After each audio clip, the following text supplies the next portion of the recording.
finally, 2007. And how good was it? Port Adelaide, Kano, won by 119 points. The Cats went whackety whack, whack, whack. And well done to Bomber Thompson and the boys.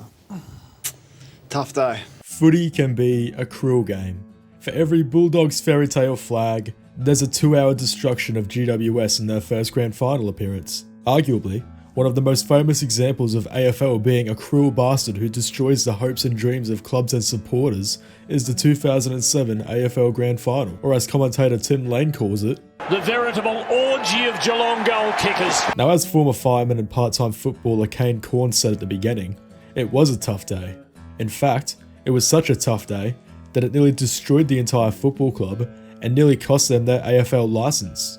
Now, fortunately, or unfortunately, depending on where you come from, the mighty pair avoided this fate due to some off-field personnel changes, and they're still here and thriving today. But it took some time and a lot of heartbreak to get there. Today we're talking about the record-breaking 2007 AFL Grand Final.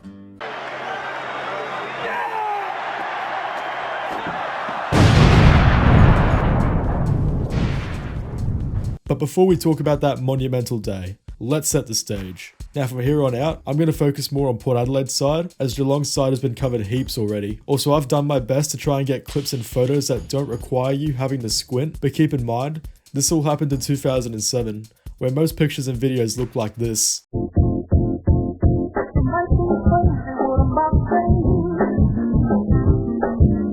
So just know that I tried my best. Please don't hurt me. Port Adelaide were established in 1870 and they absolutely dominated the SANFL, winning 36 premierships throughout the 20th century. Fast forward to the 1990s and the VFL has evolved into the AFL and they're being forced to expand nationally to avoid bankruptcy. And so, Port Adelaide applied for an AFL license. Footy is absolutely huge in South Australia, so an Adelaide team would make complete sense from a business standpoint.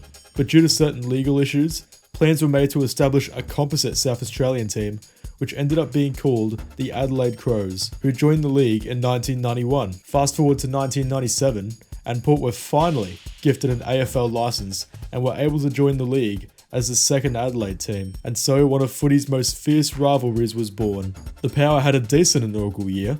They barely missed the finals in their first year, coming in 9th on percentage behind Brisbane.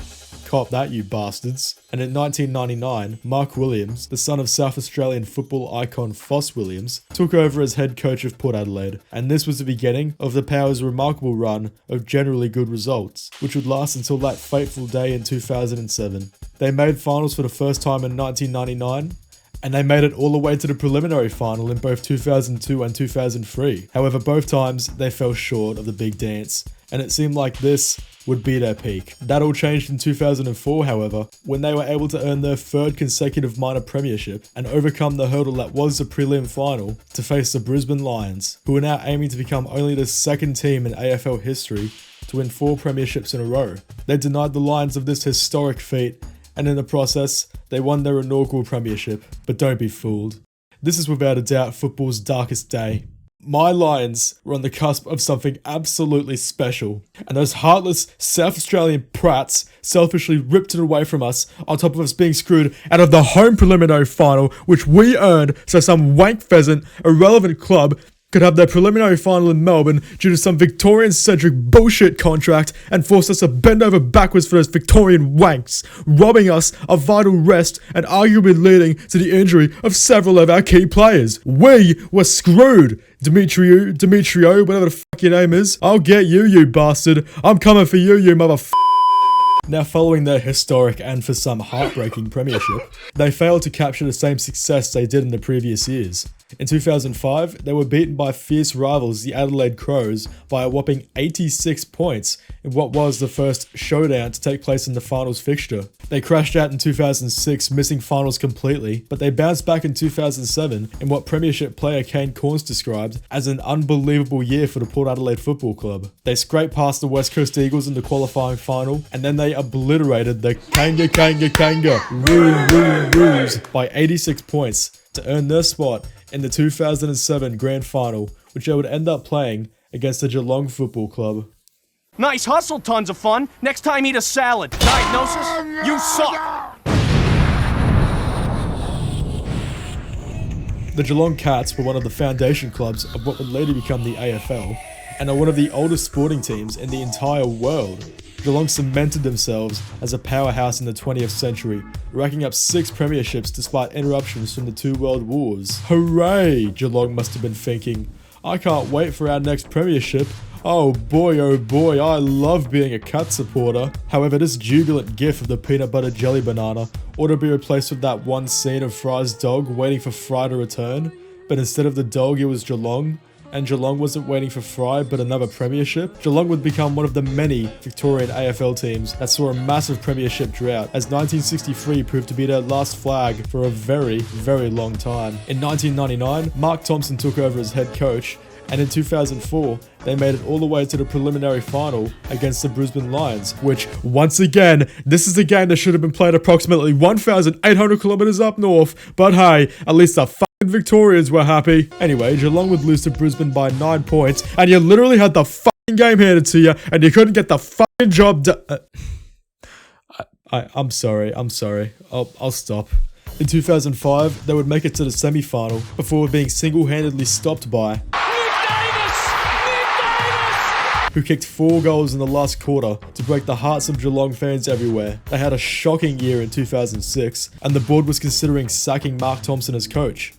However, cooler heads prevailed, and Bomber was allowed to coach the Cats in 2007. Geelong had a stellar year, which included mauling the Richmond Tigers by 157 points. I've taken the liberty of recreating that game right here. Look out!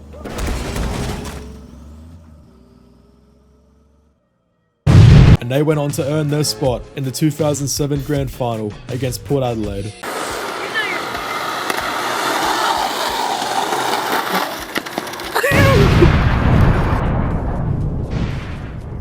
Oh boy, we finally get to talk about the 2007 Grand Final. The week itself was full of all the standard pomp and circumstance the Grand Final always has, including the traditional Grand Final parade,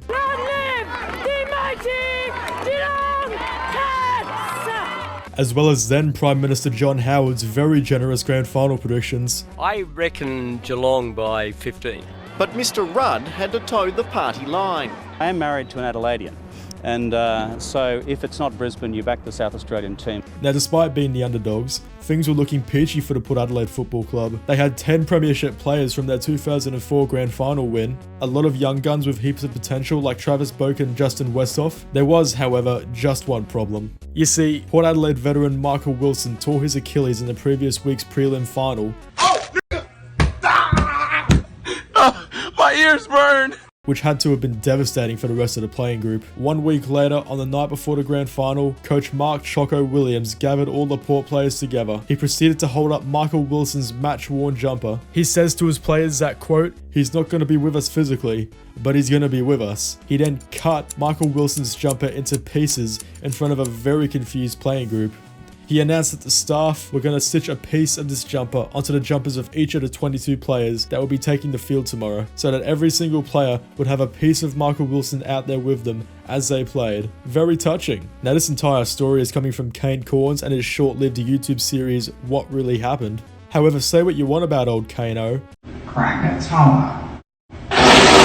but he's actually telling the truth here. Port Adelaide supporters who have collected match-worn and player-issued jumpers from that day actually found pieces of Michael Wilson's jumper stitched inside. Now, on the day itself, the pre-game festivities included a bunch of AFL legends who looked like they didn't want to be there, all holding the premiership cups from previous grand finals, and also this weird acrobat lady tied to a weather balloon, collecting the premiership cup from, at the time, beloved player James Hird, and then lowering the cup onto a podium. Those leotards are touch tight, but they were good. Also, here's some shaky 144p 2007 camera footage from spectators watching this happen live.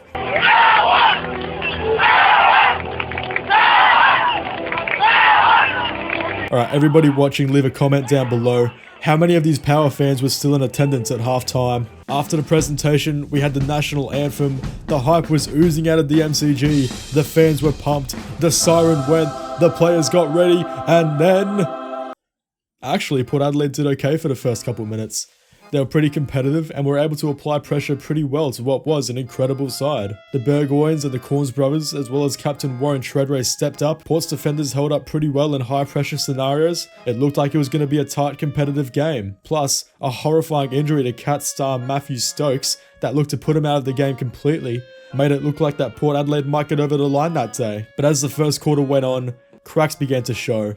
Aside from the fact that the 2007 Geelong Cats were absolute monsters, Port Adelaide had huge chunks of the game where Port Adelaide had absolutely no defensive pressure whatsoever. And as the game progressed, these chunks of time became more and more frequent and would last longer and longer every time. This big rundown by Brad Ottens against Michael Pettigrew would eventually sum up the day. You take me to him! Take me to the son of a bitch! Take me to him! Come on! Go, go, go, go, go, go! Go, go, go, go, go, go, go, go! Quite confident, striding out against Brad Ottens, but maybe overconfident. That is the victory. That is a victory of the highest order. But despite that, Port Adelaide managed to keep themselves in the fight, and they went into quarter time trailing by 23 points. Not great, but it's absolutely salvageable. 3 quick goals and they will be right back in the fight. Hell, we saw the Western Bulldogs do that just last year. However, these cracks in the Powers game plan that I mentioned earlier began to grow and grow before the hypothetical dam burst. Within 9 minutes of the second quarter, Geelong scored 5 goals to 1. They blew the lead out to nearly 50 points before the halfway point of the game, and everything just collapsed. Geelong was able to waltz through the midfield with little to no resistance from the power midfielders, and as the margin grew and grew, the reality of the situation had to have been setting in, and the notion that they may not win this grand final was becoming more and more likely. The situation had to have been crushing for the younger players, and by the time the third quarter had started, the margin had ballooned to 52 points. At this point, the result of the game was crystal clear.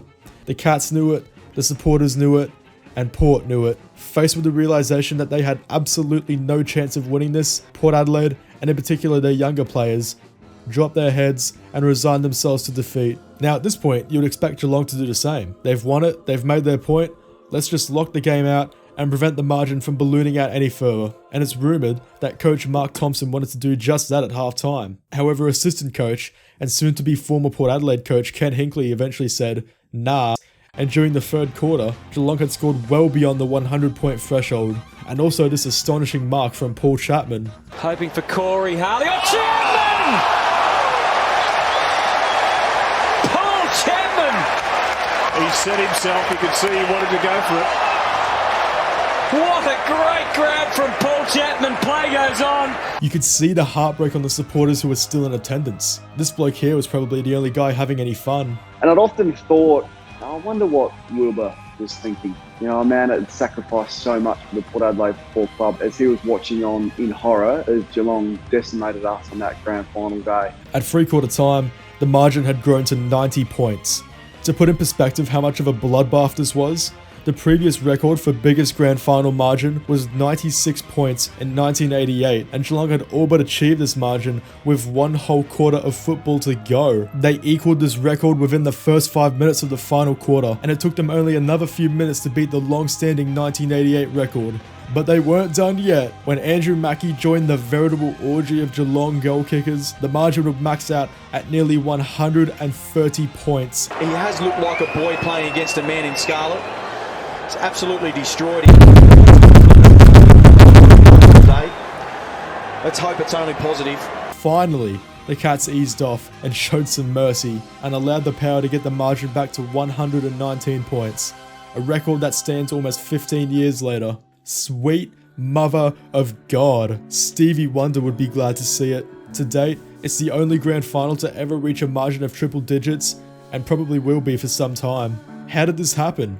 Port Adelaide had 10 premiership players in their side. They had beaten Geelong almost a couple weeks earlier on the Cats' home turf. Now, it's hard to describe every single thing that went wrong for Port in this game, and I can't believe I'm saying this, but Brian Taylor was spot on in describing the root of how it all went wrong for Port when the game was there to be won. But it just didn't go right from the younger players. I reckon it didn't go right for them. I reckon they were in such a state that they talked themselves into being casual and calm during the week and even on the day of the grand final.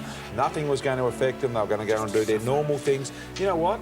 They're actually too casual, They were almost asleep when they started the game. They didn't get I'm with you, themselves up BT. enough. There's a fine line between getting yourself up enough and going over the top. Hey, if you want to watch Tony Jones start an argument with Brian Taylor over literally nothing, you should go back and watch this clip. Well, that's exactly what you did, mate. I'm talking about the whole team, Tony. Now, in most cases, when a team loses the grand final, they can recover well enough and keep themselves in finals footy and hopefully have another crack a couple years later. However, there has never been a loss like this before. It was unprecedented, and few could predict how damaging this game would be for the Port Adelaide Football Club. It was a disaster, and nobody knew it at the time, but this would only be the start of our story. What in name are you doing? Oh! In round 1 of 2008, we had the grand final rematch between the Cats and Port, and nobody knew what to think. Would it be another thrashing? Would Port get their win back? What would happen? Well, Port Adelaide put in a much better effort, losing to a respectable 9 points. However, things would only get worse for punished Port, as they would find themselves locked in a downward spiral. They would lose against the likes of Sydney, Adelaide, and Brisbane. Caught that, you bastards. They would crash out of finals in spectacular fashion and finish 13th from a second place finish the previous year. In comparison, following their 2019 grand final thumping, GWS only missed out on finals the next year by 1 or 2 games, and things only got worse for Port Adelaide. Despite signs of life in 2009, they would once again miss out on finals. And I'd like to make special note of round 21, as this was the first game I ever went to, and I watched Brisbane come back from 47 points down and beat none other than the Port Adelaide Power. Cop that, you bastards. We never forgive, we never forget.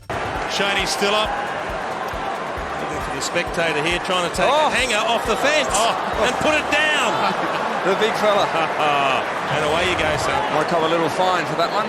Now, whilst they were struggling on the field, Port began to experience severe financial troubles at the same time. They had lost a whopping $1.4 million before the 2009 season had started. Turns out when you get embarrassed in a grand final and then fall harder than Satan did from heaven, your chances of both getting good sponsors and selling out home games drastic go down. Port Adelaide actually had to go to the AFL and ask for money, as they had accumulated a debt of $5.1 million, and they couldn't afford to even pay their players. Now, despite the dire situation at Port Adelaide, AFL CEO Andrew Demetrio essentially left them on red. Don't worry, Power, you're not the only ones who got screwed by Demetrio. At the end of the 2009 season, it got to the point where both the Power's SANFL equivalent, the Magpies, were also crippled with debt, and either the Magpies or the Power would have to fold, and the talks of the Power folding would only intensify in the coming years.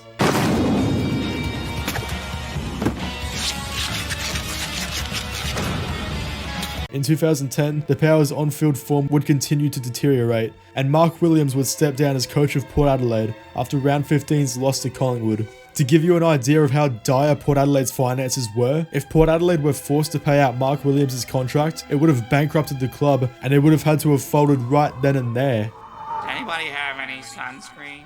Assistant coach and former player Matthew Primus would take over as caretaker coach for the remainder of the season, and he actually did okay. Port Adelaide had a good finish to the season, winning 5 of their last 7 games under Primus, and he would take over as a permanent head coach in 2011. Plus, Port Adelaide were being gifted a ton of money by the AFL and the SANFL. Things were actually starting to look up for the Port Adelaide Football Club. Maybe their luck was beginning to turn. Maybe they would finally return to finals for the first time since 2007. Port entered into the 2011 season full of optimism, but then the 2011 season was Port Adelaide's worst season of football in their 141 years of history. It was an unmitigated disaster. They were the first team to lose against the new expansion team, the Golds, and interestingly, Ken Hinkley, one of the people who were instrumental in Geelong's 07 grand final win, was an assistant coach for this new Gold Coast team when they humiliated Port Adelaide. Hinkley has been involved in 2 of Port Adelaide's most embarrassing moments. Holy shit, he really hates Port Adelaide. Their form inspired this gem of a video,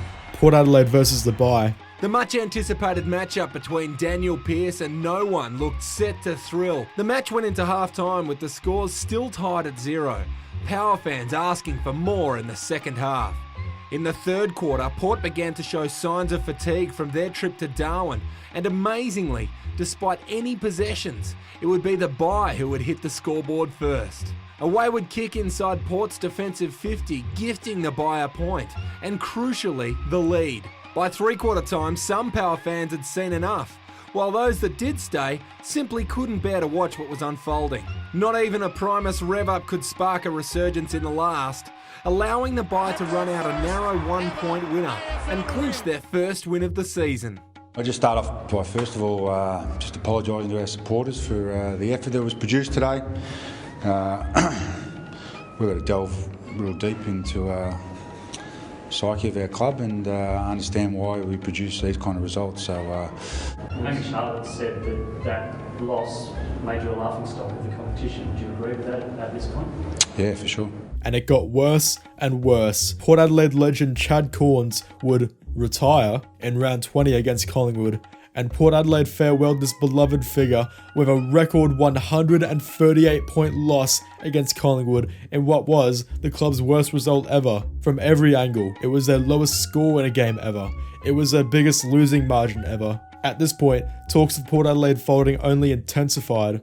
Week in, week out, there were calls for the club to fold. Some of the players themselves thought it was coming every single week. The Power had hit rock bottom. There's nowhere to go but up.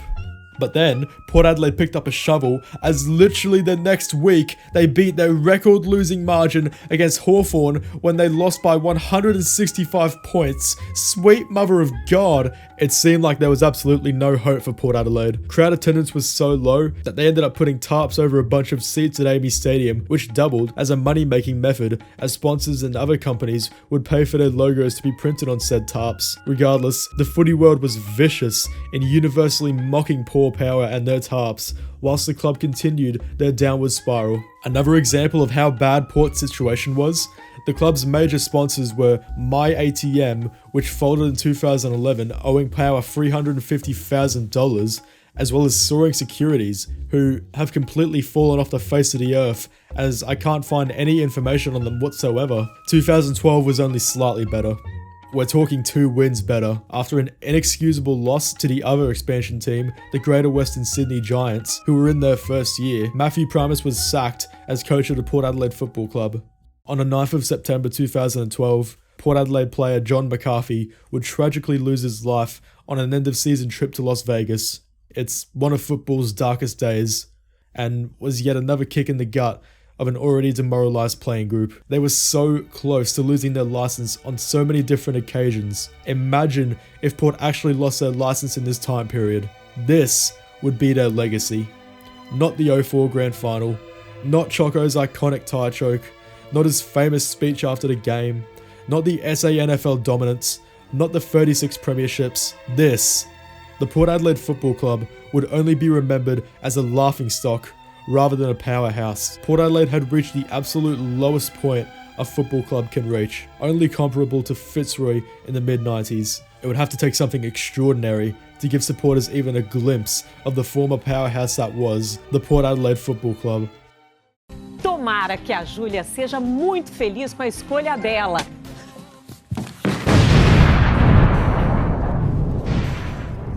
On the 8th of October 2012, Ken Hinkley, the man who seemed hell-bent on destroying the Power, took the job as head coach. He was the first Port Adelaide coach to have no prior association with the club in over 60 years. He brought with him the work ethic and discipline of the Cats' 2007 to 2011 side, and he sought to completely overhaul the Power's playing style. At the time, the Power appointed Tony Cochrane's brother, David Koch, as their chairman of the club, and replaced several other board members in a complete overhaul of their off-field personnel, and nobody could have predicted the rapid improvement of their on-field performance. For the first time in their history, the Power reached 40,000 members, and they qualified for finals for the first time since 2007. They made it to the semi-final, where they would fall to Geelong by 16 points. You can't keep getting away with it!